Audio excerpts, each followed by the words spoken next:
सांग माने आग काले लोक माने जिते भी आइटम करंतु ता सहित सागर आइटम गोटे निहाती कंपलसरी थिबो। सागर किछि औषधीय गुण भी अछि आउ आउ आमर पखाळर साथी भी सेटा कहंती माने किछि थाउ न थाउ किंतु साग पखाळ आमर निहाती आम ओडिया मानकर खाइबा। तो सेहीपरि मु आज सागरे गोटे आइटम बनाऊँगी साग मुग।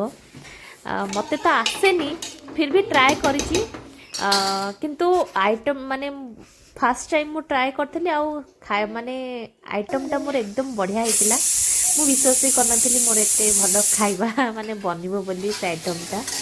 तो आज मु साग मुगरे नेछि बाइगण आलू कखारू बीन्स आउ सिंब आउ कंचा मुग डाली। तो प्रथमे ताको मु बॉईल कर नेछि सबुतक आउ एठी कोसला साग को मु काटिकी रखी नेछि आउ नाड़ी बड़ी आर माने जो कहते साग मुगर प्रथम माने इनग्रेडिएंट्स होची नाड़ी आउ बड़ी। तो एठी मु भाजी नेछि आउ एई सिजाटा मोर ऑलमोस्ट हो सारलानी। तो ता देहरे मु सागटा पकेछि सागटा भी ता देहरे किछि समय सिझी जिवो। तापर सागटा किछि समय सिझी गला परे ता देहरे मु बड़ी आउ नाड़ी को सेथिरे मु ऐड कर नेछि।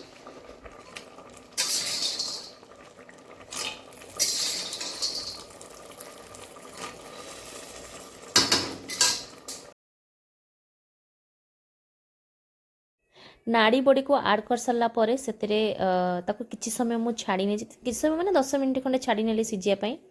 तापर एठी गरम मसला आउ सब्जी मसला माने आजिकल साधा मसला जोटा कहते सेटा सब्जी मसला तादरे मु किछि ऐड करछि कारण स्मेलटा भी बढ़िया आसीबा और स्वादटा भी बढ़िया लागिबो।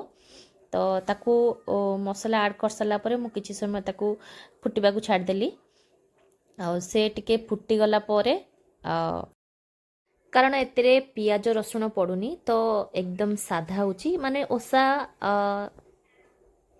संक्रांति ओसा मानकरे एटा आराम से खाई परिवे। तो एटा किछि समय मसला पड़ी सारला परे सिझी गला परे एठी मु छुंक मारिबा पई फुटण जीरा लंका को भल सेठी फुटई नउची। एठी मु फुटण को एठी देई देइची माने छुंक देई देइची। छुंक दे सारा पर किछि समय ताको मु फुटिबा पई टिके जस्ट 5-10 मिनट ताको फुटिबा पई छाड़ देबी। छाड़ देला परे हमर साग मुग एकदम रेडी माने खाइबा पई एकदम रेडी।